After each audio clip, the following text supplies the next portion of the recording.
So, ito yung madami last time, no? Madaming manok dito last time. Kasi ito yung nilipat natin doon sa kabilang ranging area, no? So, dito galing yung iba naman galing sa brooders. So, itong nasa video ngayon, ito yung aking mga personal breeders as well, no? So, makikita nyo halos mga bulik, no? So, yan yung ating Girom hybrids as well, no? So, hindi yan for sale, no? For farm use lang yan, no? So, yung black na may red sa breast area, so, yan yung ating KBS, no? Hindi makita yun. So, dun sa kabila, ganun din, no? Check natin. Wait. So, ito pa rin yung labas ng mga yan. Ayan. So, feeds nila dito sa labas, no? Mas maganda talaga pag nasa labas yung pakainan, no? Lesser yung gas, lesser yung na-waste, no? May na-waste din, pero hindi ganun kadami. So, yan. Ayan sila, no? So, barred pa din, no? Girom hybrids natin. Doon mayroong mga inbreds dyan, no? Yung inbred dyan, syempre yung mga mas mahina. Eto sa kabila, ano nga to? Let me see. Oh goodness.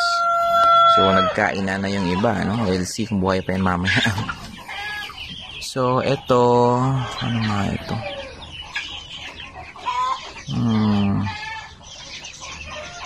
Yeah, para special din pala to, no? Mga special ko din sa farm, hindi rin to for sale, no?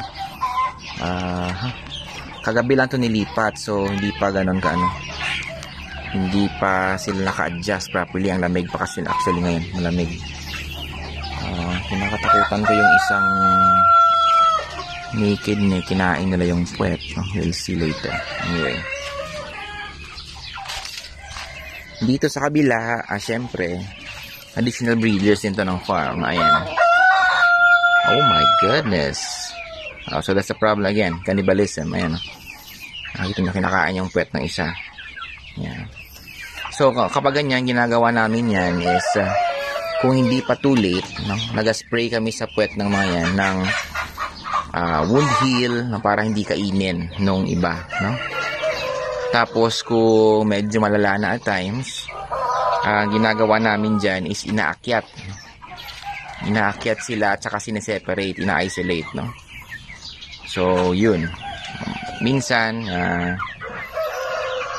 kung medyo late ang pagkain, pagdating mo patay na yung iba, no? Pero so far, sabi ng worker ko, walang namatay lately for the past few months. Baka ngayon pa lang ulit. Hey, shh! So papasprayhan ko yan after. Ito actually binibenta ko tong mga to, no? So yan, so you have naked neck, no? Naked neck na male barred. So binibenta ko yan, no? 800 ang benta ko dyan. Tapos you have your frizzle, no? So yung frizzle na yan na male, actually malaki yan. I don't know bakit ang liit tingnan sa video, no? So binibenta ko rin yan, no? 1K yan, may female dun sa kabila na black.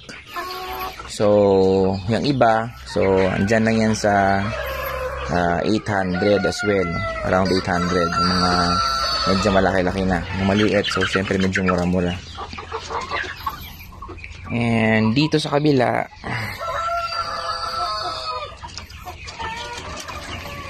ito, ano ba to? Ito hindi ko pa to na-inspect kung ano to mga to. Probably for sale din tong naked neck dito.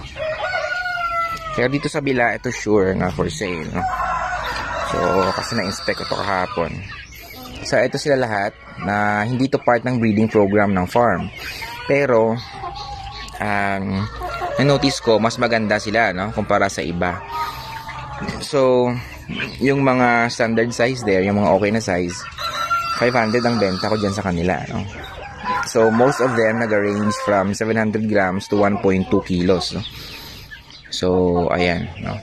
Around 8 to 9 weeks. No? Hindi kasi ito naka-adlib na pakain, no? Kasi nga breeder supposedly, no? Ayan. So, not sure if dito sa kabila, dito yung sobrang gandang white natin. No? Okay. So, ayan, yung frizzle na isa pala, no? Frizzle, hey, hindi makita. Anyway, yung white, so, medyo malaki itong white, no? Medyo, ito, better to compare sa most females natin, no? So, kaso, wala siyang marka. Yun yung problem ko, no? Hindi ko siya pwedeng gamitin sa breeding kasi wala siyang marka, no? So, binibenta ko yan ng 1K, no? 1K, and even tong isang malaki, no? 1K din to. And yeah, yung frizzle, no? 1K din ang benta ko dyan. So, dalawa sila ng isa. Frizzle na male, 2K, or if both, pwede ng 1.8. And yung iba dito, around 700 ang benta ko to 800, no? Depende. Basta itong tatlong malalaki talaga, 1K ang benta ko dito. So, ready to lay, approximately 16 weeks, 16 to 17 weeks na yan sila. Okay, and may Australopithecus actually doon, no? Sobra malaki din. So, ayan. And dito sa kabila, 4 na ito natira kasi napababa na yung iba. So, ayan. Around 700 to 800. Okay, so ito yung aking growing area. Is another growing area na confined. But for me, ito one of the greatest catch talaga itong white, no? And yung black. So, sobrang ganda nito in person, no? So, it's up to you. And good day.